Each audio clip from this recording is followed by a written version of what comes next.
တင်ချိုးပိတ်ရက်ပြီးမှခီကနေပြန်လာတဲ့ကားအိမ်မှာဘယ်အရာတွေစစ်စစ်ပေးရမလဲဆိုတာကိုကြည့်လိုက်ရအောင်နော်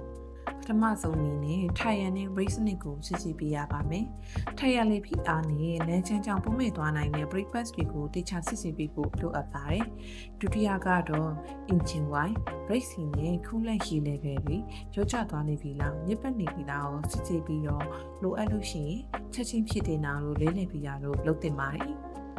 တတိယချက်အနေနဲ့ရာဘာပိုက်တွေနဲ့ကပတ်ကြိုးတွေကွဲအနေရာမျိုးရှိတာစစ်စစ်ကြည့်တင်ပါတယ်ရှင်။အဲ့ဖေချာကိုလည်းဖုံတွေပိတ်နေလို့ရှိရင်တန့်ရှင်းပေးရမျိုးလဲလှယ်ပေးရမျိုးလုပ်ဖို့မမေ့ပါနဲ့နော်။နောက်ဆုံးအနေနဲ့ကားအောက်ပိုင်းမှာကတ်နေတဲ့ရွှွန့်တွေတဲတွေကိုတိတိကျကျရေးစည်းချသင့်ပါတယ်။အဲ့ဒါတွေကနောက်ပိုင်းမှာကားအောင်တန်ကြီးသက်စေနိုင်ပါတယ်။ဒီ process တွေအကုန်ပြီးလို့ကားတန့်ရှင်းသွားမှပျော်စင်စရာခီးစဉ်အစုံသက်ကိုရရှိနိုင်မှာဖြစ်ပါတယ်ရှင်။